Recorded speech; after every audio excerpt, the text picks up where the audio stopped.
বাড়িতে বাচ্চা বায়না ধরেছে পরোটা খাবে, কিন্তু আপনার হাতে সময় নেই। বেলার ঝামেলা ছাড়াই কিভাবে মাত্র 5 মিনিটে বাচ্চাকে পরোটা তৈরি করে দিতে পারেন, সেই রেসিপিটা আপনাদের সাথে শেয়ার করব।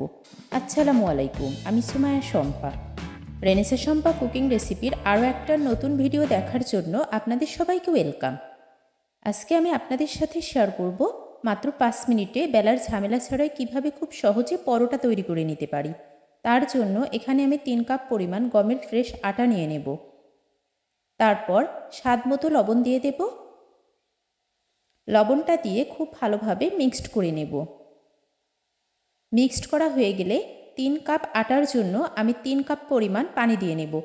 অবশ্যই ব্যাটারটা তৈরির জন্য নর্মাল পানি ইউজ করতে হবে। 1 কাপ করে পানি দিয়ে নেব, আর আমি খুব ভালোভাবে হ্যান্ড উইক্সের সাহায্যে আটার সাথে পানিটাকে মেশাতে থাকব। বাচ্চারা সকালে স্কুলে যায়, তখন কিন্তু হাতে খুবই সময় কম থাকে। হয়তো বাচ্চারা বলে যে পরোটা, ডিম পোস্ট এগুলা খেতে চায় টিফিনের জন্য। সেই ক্ষেত্রে কিন্তু খুব সহজে এভাবে বাচ্চাদেরকে পরোটা তৈরি করে দিতে পারেন। বাচ্চারা অনেক বেশি পছন্দ করবে এবং অনেক মজা করে খেয়ে নেবে। আমি আরেকটু পানি দিয়ে খুব ভালোভাবে একটা ব্যাটার তৈরি করে নিলাম। এই ব্যাটারের কনসিস্টেন্সিটা কীরকম হবে আপনাদেরকে অবশ্যই সেটা আমি দেখিয়ে দিচ্ছি। খুব পাতলাও না, আবার খুব ঘনও না, কনসিস্টেন্সিটা এরকম হতে হবে। পারফেক্টলি পরোটা তৈরির ব্যাটারটা রেডি করে নিলাম। এখন চুলায় আমি একটা প্যান বসিয়ে দেব। অলরেডি চুলায় একটা প্যান বসিয়ে দিয়েছি। প্যানে আমি তেল ব্রাশ করে নিচ্ছি। খুবই সামান্য তেলে আমি আজকে এই বেলা ঝামেলা ছাড়াই পরোটার রেসিপিটা আপনাদের সাথে শেয়ার করব। আশা করি আজকের এই রেসিপিটা আপনাদের কাছে অনেক বেশি ভালো লাগবে, আর তাছাড়া কিন্তু আপনাদের অনেক উপকারেও আসবে এই রেসিপিটা দেখলে। এভাবে আমি রাউন্ড শেপ দিয়ে নিচ্ছি। প্রত্যেকটা পরোটা একই রকমভাবে তৈরি করে নেব। আর কিভাবে আমি পরোটাগুলো একেবারে ফুলকো ফুলকো ফুলিয়ে নেব সেটা দেখতে থাকুন। যারা যারা আমার এই রেসিপিটি দেখতেছেন এখনও লাইক দেন নাই, যদি আমার ভিডিও দেখতে দেখতে ভালো লেগে যায় অবশ্যই একটা লাইক দিয়ে দেবেন এবং আমার চ্যানেলটি সাবস্ক্রাইব করে আমার পাশেই থেকে যাবেন।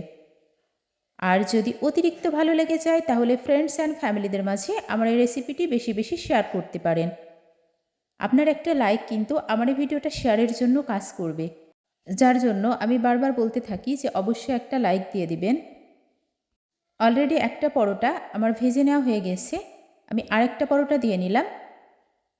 এটাকেও আমি সেম প্রসেসিংয়ে ভেজে নেব। অল্প অল্প একটু তেল দিয়ে নিচ্ছি যাতে পরোটাটা খুব ভালোভাবে ফুলতে সাহায্য করে। এভাবে আমি প্রত্যেকটা পরোটা তৈরি করে নিলাম। পরোটাগুলো কতটা সফট হয়েছে সেটা অবশ্যই আপনাদেরকে দেখিয়ে দিচ্ছি।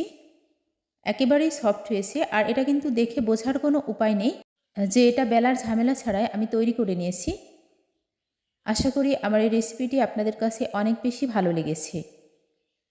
আমি প্রত্যেকটা পরোটাই কিন্তু দেখিয়ে দিচ্ছি, একেবারেই সফট হয়েছে সবগুলা পরোটা। আপনারা অবশ্যই বাসাতে ট্রাই করে দেখতে পারেন এভাবে পরোটা তৈরি করে। এই পরোটাগুলো কিন্তু 12 ঘন্টা পর্যন্তও ঠিক এরকম নরমই থাকবে। যেসব আপুরা ভাইয়ারা আমার এই ভিডিওটা প্রথম থেকে শেষ পর্যন্ত দেখতেছেন সবাইকে অসংখ্য অসংখ্য ধন্যবাদ। সবাই ভালো থাকবেন, সুস্থ থাকবেন।